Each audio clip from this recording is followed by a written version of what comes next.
It's Friday. Glory, hallelujah. Hallelujah. It's Friday.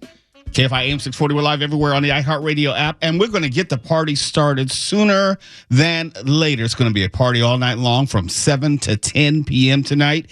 It's Pie Day Friday, where everything's going to be about pizza in the studio and pizza and pies for Name That Movie Cult Classic. We are giving away not one, not two, not three, not five, but 10 $50 gift certificates to Shakey's Pizza.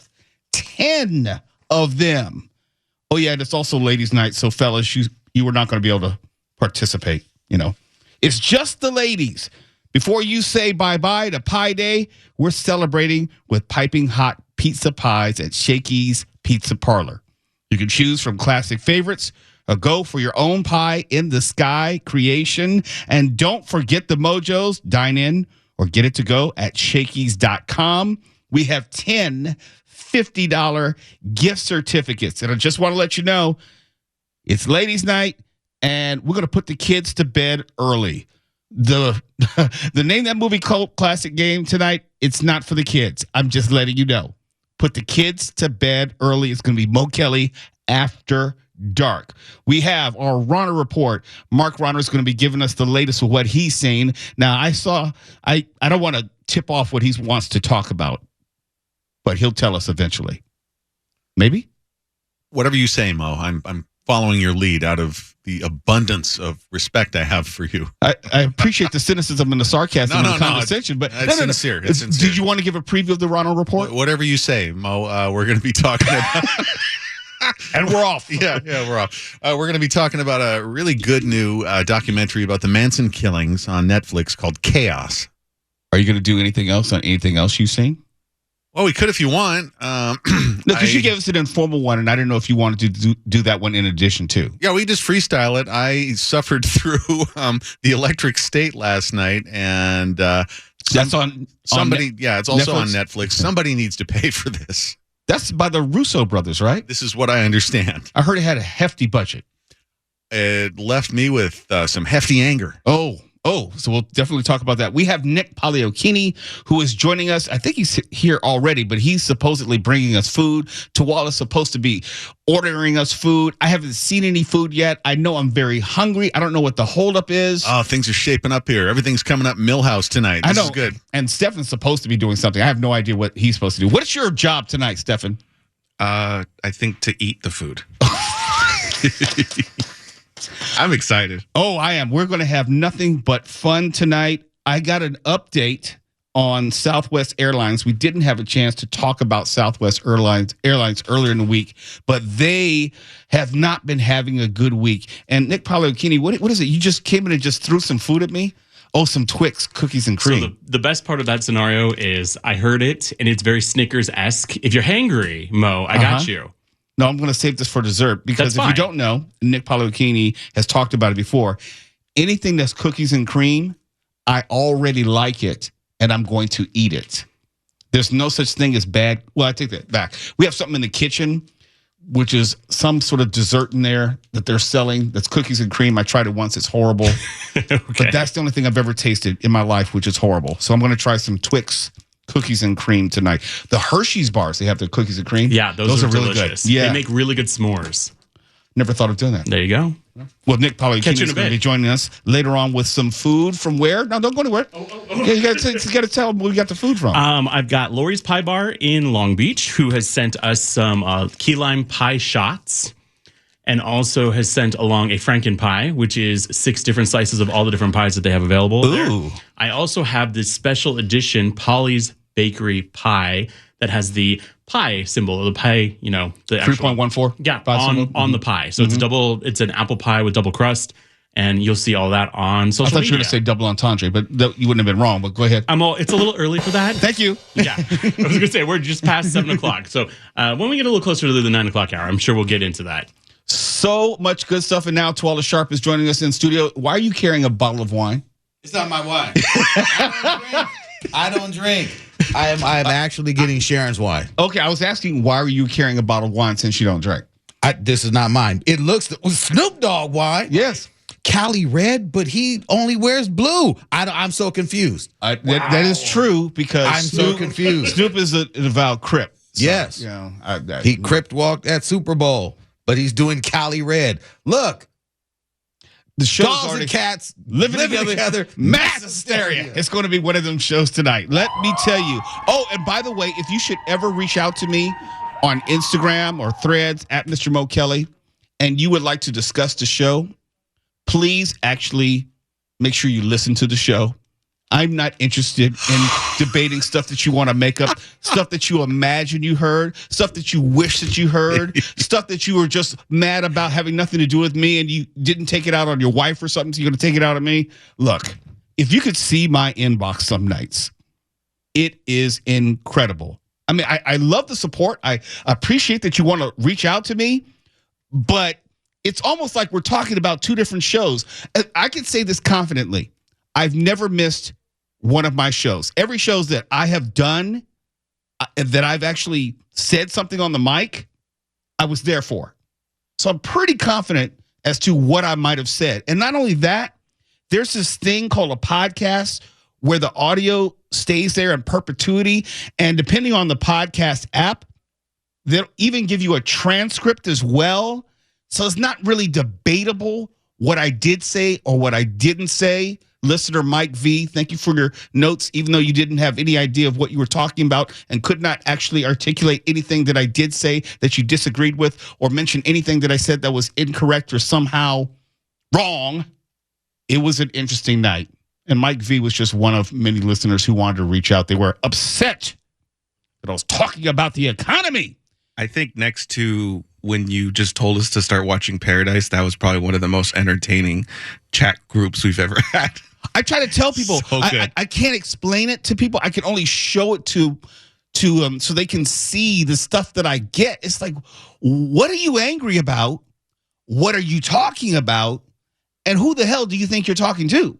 Well, you can't discount people's feelings, Mo. The customer's always right. It's vibes that matter. We're in a vibe era. I know. And it's like someone who allegedly listens to the show, allegedly, because there's no evidence to support that. If you listen to the show and the first thing out of your mouth is, Mo, you Democrat, you clearly don't listen to the show. Clearly. I'm not a Democrat, not even close to being a Democrat. And some people wrongly believe or conflate not having my tongue down Donald Trump's throat makes me a Democrat. It doesn't work that way. It doesn't work that way. And I was talking about the economy last night, and it rubbed some people the wrong way. And I was just giving facts and data. The GDP is this. This is the definition of a recession.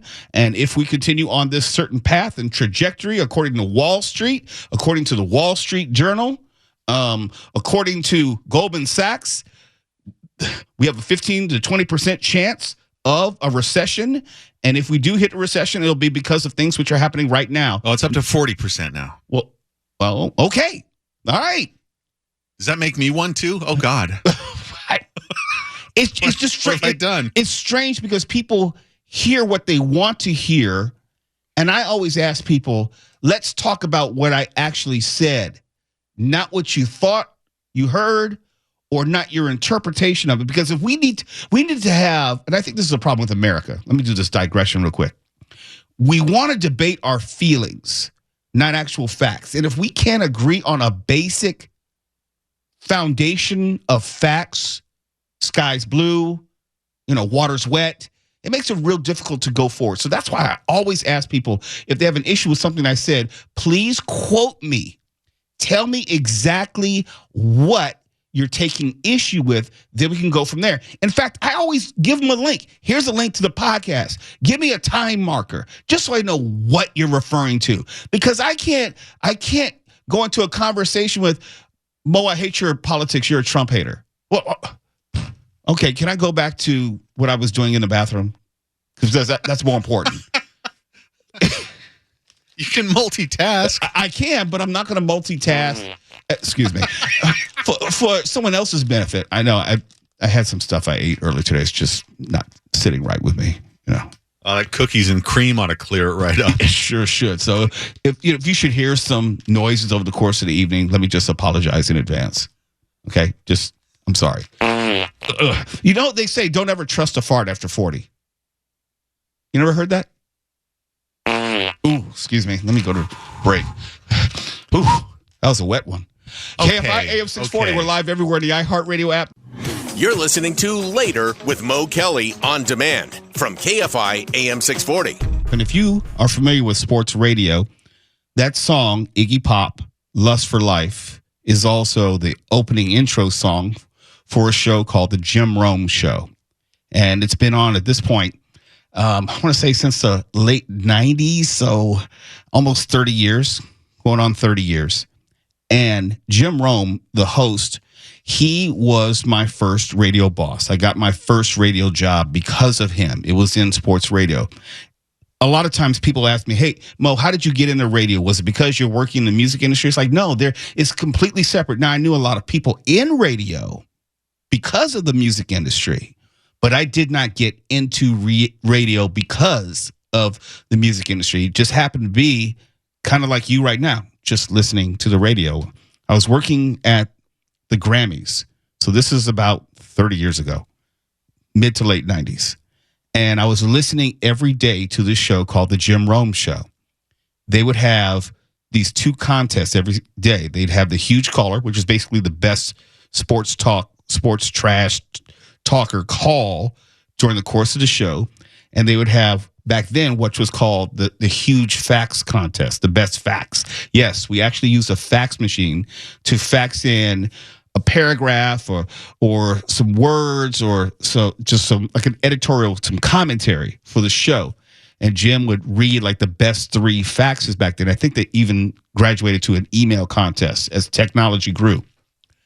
The huge fax contest was something that I was winning just about every day. And what I mean by every day is 3 and 4 times a week. I won it at least 50 times. After a certain point, I just stopped because it wasn't as fun anymore. And I don't say that as a brag, but it was something that helped me get ready, and I didn't know it at the time, for my later radio career. Around 2000 or so, Jim reached out to me and said, hey, Mo, have you ever thought of doing what you do, but just on the other side? In other words, professionally, maybe help book some guests, do some website maintenance, and do some writing for the website. I said, wait a minute, I listen to the show every day. Why not? Sure. And then I immediately left, and I was working for Interscope Records at the time. And I started then working for Jim Rome and Premier Radio. And if you know the name of Craig Kitchen, he's one of the biggest names on the corporate side in radio. He has created some of the biggest names ever from Rush Limbaugh on down. He was the one who got Jim Rome syndicated. And I had run into Jim Rome over the years. First time I run into him, it was like the NAB convention, National Association of Broadcasters. He had just been syndicated. That's why I tell you about Craig Kitchen. And I had listened to the show for a few years. And there's a point to all this. And I walked up to him and I said, Jim, did you have any idea that what you had started so long ago would turn into this? And he said, I always knew. He said something to the effect of, I always knew. I just had to convince other people. And that always stuck with me, as far as if you know within yourself that what you're doing is good enough, or you have that belief in yourself, that's half the battle. And I've always taken that with me.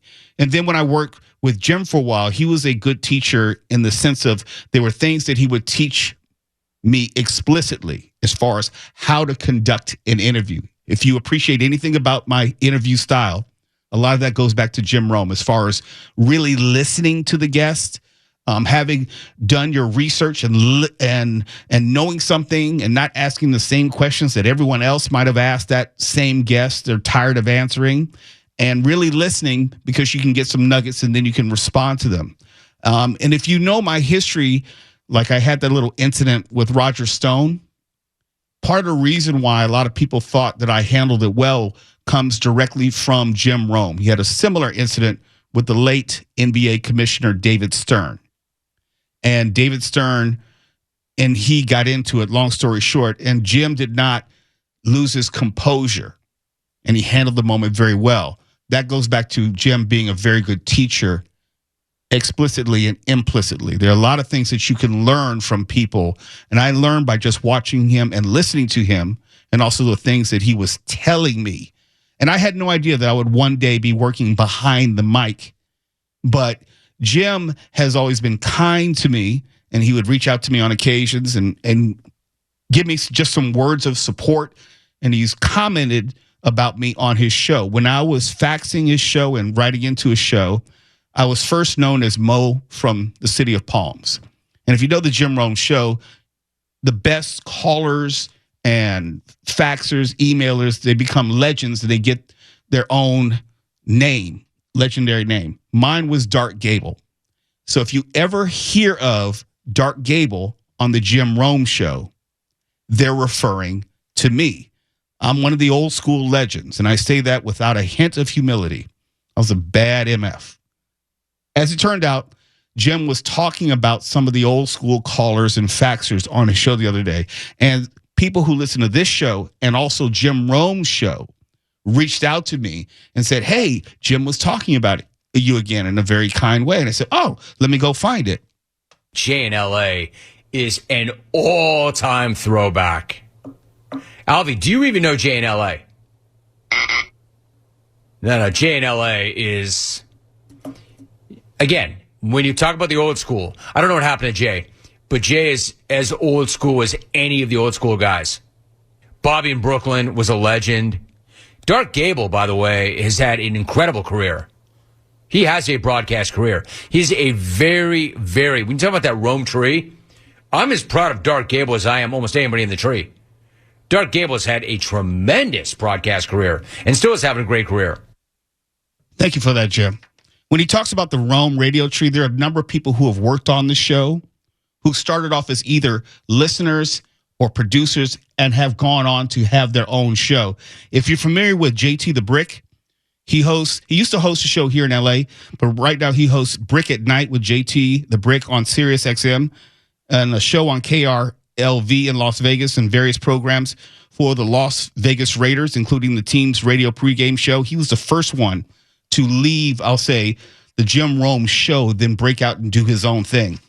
Travis Rogers, who's a longtime executive producer for the Jim Rome show, he now co-hosts Travis and DeMarco on ESPN 710 AM here in LA from 9 to noon. There's Kyle Brandt, who's one of the previous executive producers. He now hosts, he's one of the hosts of Good Morning Football on the NFL Network. And Jason Stewart, if you worked here, you probably worked with Jason Stewart. He's a former producer of Petros and Money on AM 570 LA Sports, and he's the present producer of the Doug Gottlieb show on Fox Sports Radio. So if anything can be said about Jim Rome and his radio tree is that he has his fingerprints on a lot of radio, especially in sports, and I can say that I owe a lot to him, if only because I never saw myself in this business, and especially didn't see myself in a host capacity. But it's nice to be able to hear something like that when someone that you looked up to and someone reached out to you to give you your first shot in the business is listening to you right now. You're listening to Later with Mo Kelly on demand from KFI AM 640. KFI AM 640, we're live everywhere in the iHeartRadio app. Just to put a period on what I was talking about last segment about how I got into radio, and I think there was something instructive, hopefully, in telling that story about how I ended up working for Jim Rome, sports broadcaster and personality, radio personality, and TV for that matter. You never know who's listening in the sense of when you're in this chair, you never know who is listening and who can benefit from what you're doing. And you never know how your talents, whatever they are, someone else may be watching you and listening to you and may be able to find a place for you. I didn't plan to be in radio. I just liked listening to radio. And then someone saw something in me, and then it went from there. So you just never know. Oh, Mark, I know you've heard me say it, and I know Tawala's heard me say it a dozen times. whenever I talk about celebrities, and Stephen, you probably heard me say it as well. You ever heard me say we don't know these people? I'm not sure. Oftentimes when I'll talk about someone, maybe if I've interviewed them or someone we think that they're great, we love their talent, I say, hey, but we don't know these people. Oh, yeah, sure. Okay. And part of the reason to say that comes directly from Jim. That's something he said specifically to me after we had an interview. And I said, what was it like talking to so-and-so? And he said, look, we do not know these people. We don't get so close to them because they're just as fallible as the rest of us. And that's directly from him. And it's something else that I adopted from him. I like Dark Gable. Yeah, Where'd that come from? I don't know where it came from. I think someone, see, this is radio before the internet, and people, you didn't know what people look like for the most part. And one thing about the Jim Rome show, that the talent per se, it was usually the callers and the people who were faxing and emailing. We were like a cast of characters, if you will. Of course, Jim is the star, but we would call in and people get nicknames. I don't know where it came from. I honestly don't. Oh, I remember. It was because it used to be a rule on the show that you could not give yourself a nickname, and I did it anyway. And I did it half jokingly. It's like, if and when I ever get to the point where I've amassed a level of status where I should have a nickname, I vote myself to be Dark Gable. And so you made up Dark Gable. Yeah, but I mean, it wasn't like, I don't know how it stuck. I think it was something like that, because this is at least 25 years ago. I always thought of you more as a shrill Cosby. Thank you. You Better like than that? Bill Cosby. Come on, Foosh, don't be so stingy. Neither of us got one. It doesn't matter. I was going to ask, did part of it come from Gable House? No. Because you were in that area? No, it's just because I was a black man. Dark Gable. Oh. No. Scary Grant. Yeah. No? Okay. No. You're getting soft in your old age, Stefan. Let's talk about the marathon real quick. This is going to be somewhat of a party for thousands of long-distance runners. They've got dozens of designated cheer zones as well as live entertainment along the route. And from newcomers to seasoned marathoners and everything in between, we're going to see them gathering here at Dodger Stadium to kick off the marathon on Sunday. And this is also where, as you mentioned, the Lifestyle Expo gets underway this morning, where participants have to pick up their running bibs, those identifying numbers before the event. Now take a look. The 40th LA Marathon stretches 26.2 miles. It starts at the iconic Dodger Stadium and weaves through the neighborhoods of Chinatown, downtown LA, Echo Park, Hollywood, West Hollywood, Beverly Hills, and Brentwood. The only thing that could be worse than driving through all those neighborhoods is running through them. It takes 2 hours to drive and 2 hours to run. I don't know which is worse. Before culminating in Century City, runners encountering historic and cultural landmarks along the way, like Olvera Street, the Hollywood Walk of Fame. That's not really an upside. If I'm running 26.2 miles, it doesn't matter what is around me. It doesn't matter if it's SoFi Stadium. It doesn't matter if it's the Washington Monument. You're running 26.2 miles. You're not sightseeing. Historic and cultural landmarks along the way, like Olvera Street, the Hollywood Walk of Fame, and Rodeo. The Hollywood Walk of Fame. Are people going to stop in the middle of the race to look down and say, oh, that's Bill Handel's star. Oh, that's Rock Hudson's star. Let me get back to the race. No. Fame and Rodeo Drive. This is known as the Stadium to the Stars course, and whether it's their very first marathon or the 40th, organizers say more than 25,000 runners will be participating, more than 3,000 middle and high schoolers running the marathon this year, along with 93 legacy runners. See, that would piss me off. If I'm trying to run 26.2 miles and I see some middle schooler or a high schooler pass me up, that would just make me angry. It gets really demoralizing. I've only done one marathon, and it was just more of a stunt that I didn't train for because I wrote a funny column about it afterward. But the people who passed me on this thing, like an old lady who looked to be in her 90s passed me, somebody juggling 3 basketballs, bouncing them past me. I mean, the people who passed me made me feel like I just go home, never do this again. And, finishing also made me feel that way. You did finish. Well, I give you that credit. I have never in my life had any desire to enter a marathon, much less train for one. When I say marathon, not 26.2 miles, not a half marathon, not a 10K, not a 5K. I'm all about short sprints. I am not into long distances. There's absolutely no good reason to do it whatsoever. You have nothing to prove to anybody. I have a few marathon friends. One we've had on the show, Lawrence Gilliam, and to hear the stories of people and their bodies shutting down over the course of a marathon. Oh yeah. And losing control of your bowels and everything. Yeah. Who the hell wants to do that where you're going to put your body through that hell? Never mind the folks who've died in the course of doing it. Oh yeah, well, there is that. Yes, the death. But it is funny to watch people just forget that they're in a society and just like pull off and squat on the side of the road.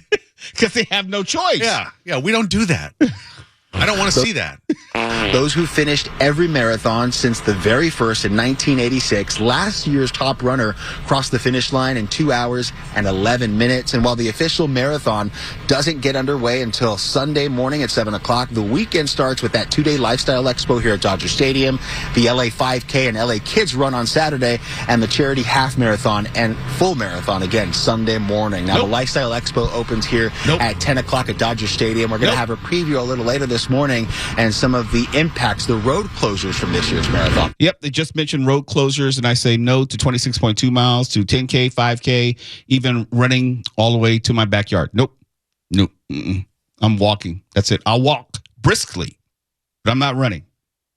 But if you've ever been in LA, and I assume you have, if you've ever been in LA, the weekend of an LA marathon, you have to plan your weekend out in advance. It's almost like get all the food that you need in advance so you don't have to go to the grocery store. Make sure if you need money, you get it from the ATM in advance. If you have to make sure that your kids aren't out, keep them inside. It's almost like, Godzilla's coming to town or something, because you won't be able to get to certain areas of the city. It doesn't matter what your plans are. The marathon usually messes them up. So I'm going to let you know this in advance so you can plan your route. These are some of the major roads that will be affected by closures. So this is inexact, but you should be mindful of it. And the roads will be closed Sunday morning beginning at 4 a.m. So you might as well call it Saturday night. So Santa Monica Boulevard. I assume that's Little Santa Monica and Main Santa Monica. Sunset Boulevard. Hollywood Boulevard. Broadway, which runs north-south. Grand Avenue. Sepulveda Boulevard. That's kind of vague because Sepulveda is like one of the longest streets ever.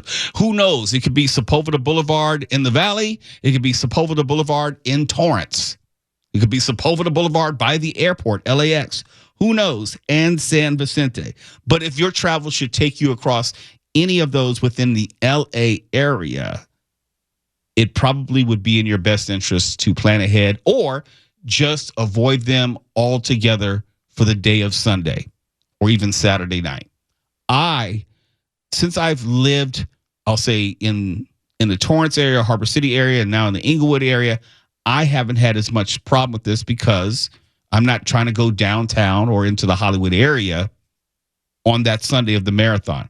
But if you have no choice and if you live in that area, by all means, be sure to get everything you need and just stay in. Think of it as like a rainy day, and you don't want to go out in the rain. Get everything what you need, and so you can just settle in. Maybe watch some of the basketball games on Sunday. It should be NC2A Selection Sunday or this rivalry weekend. It should be plenty of tournaments to watch.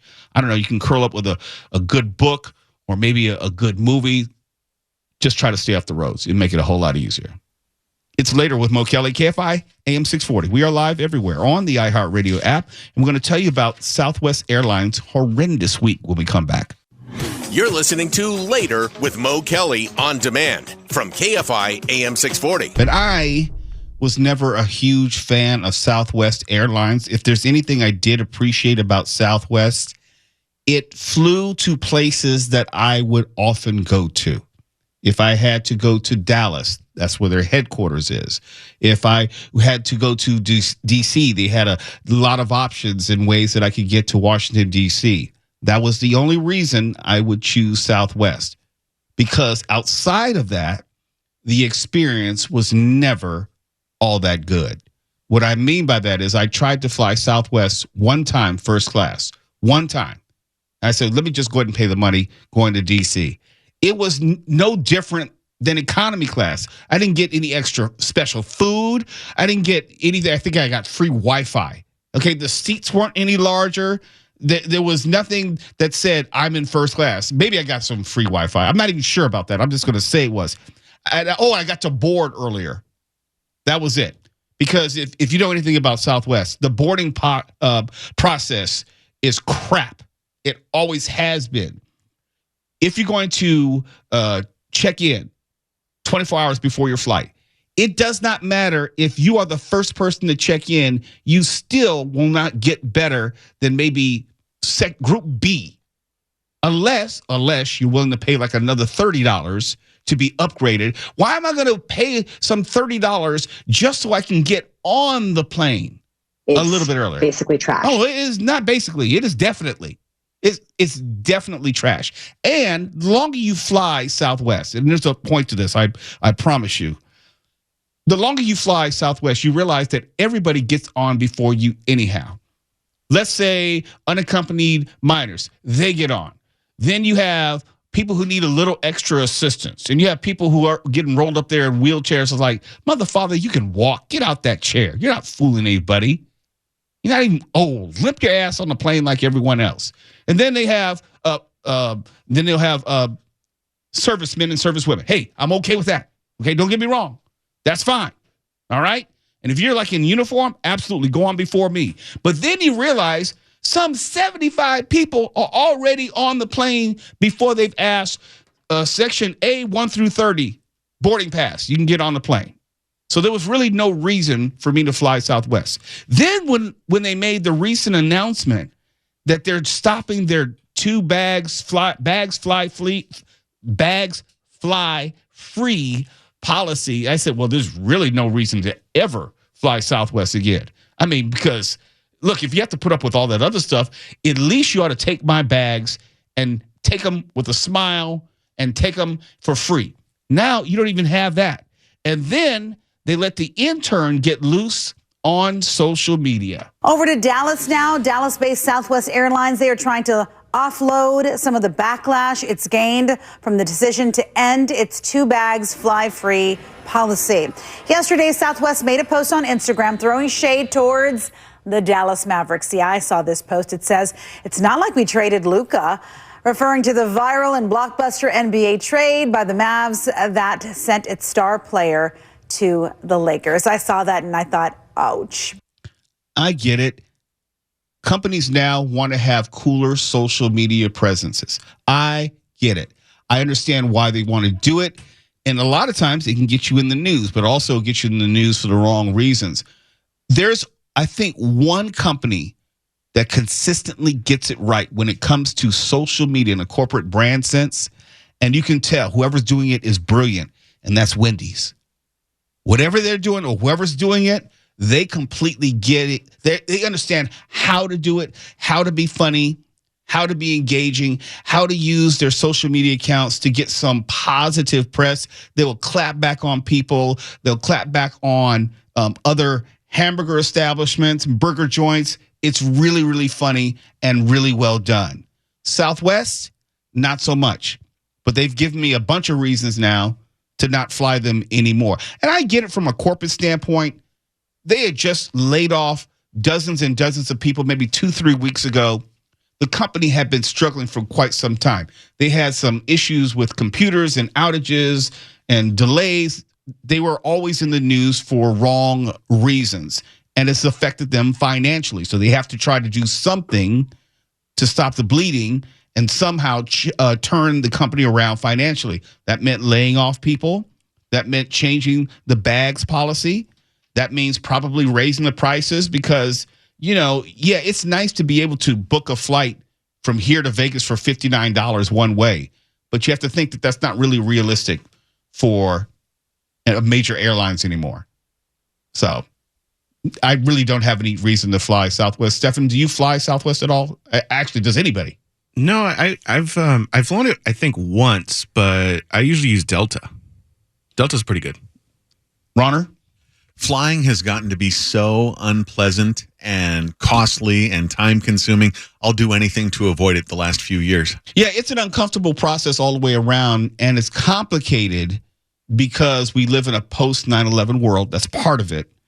And the other part of it is airlines are trying to charge you for every damn thing, with the exception of maybe the air inside of the cabin, which isn't even all that good. But they're charging for everything. And it gets to the point where they're nickel and diming you to death.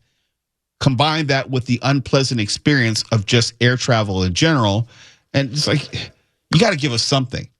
Something. You get on a plane, they want to charge you $18 for Wi-Fi. It's like, come on, are you serious? Is it 18? It depends on the airline. Like, I think Southwest, it might be $9. And I don't think you can stream with it on different airlines. Like, if you want to get the full Wi-Fi experience where you can stream movies and things like that, it gets more expensive. But if you just want to text or whatever, oh, yeah, let you do that. What's a drink cost on a flight these days? I don't know. I get drunk before I get on the plane. Attaboy. I'm kidding. Not really. But I'm saying I don't buy drinks on the plane. I'm usually going to get a drink or two in the bar beforehand. And I say that I'm never going to be the angry drunk running up and down the aisle or anything. No. I just don't like flying. And I like to, just take the edge off. So I'm guessing this is kind of how they corral everyone when you do get a flight on Southwest. Bring me everyone. What do you mean everyone? It's ladies' night, and also it's Shakey's Pizza Night. Before you say bye-bye to Pie Day, celebrate with a piping hot pizza pie at Shakey's Pizza Parlor. Choose from classic favorites or go for your own pie in the sky creation. And don't forget the mojos. Dine in or get it to go at Shakey's.com. We have 10 $50 gift certificates we're giving out tonight for Name That Movie Cult Classic. So do not go anywhere. KFI AM 640, live everywhere in the iHeartRadio app. The more you know, the easier it is to avoid the idiots around you. KFI. And KOST HD2. Los Angeles, Orange County. Live everywhere on the iHeartRadio app. Your stomach is a mess and you feel lousy. Something is just off, but you don't know what. Yeah, we get it. You've tried every fad diet and supplement under the sun, and none of it worked. Here's the truth. Your gut's a mess, and your body is letting you know. You're just too busy, and you ignore the signs, making it worse. Viome gets straight to the point, analyzing your gut microbiome to give you a personalized health plan that actually works. Your gut is how your body processes everything that you consume. Stop ignoring the signs. It's time to do something real. Get Viome and fix your gut now. Dial ***GUT to get $110 off any test. That's *488 to receive a link to the offer.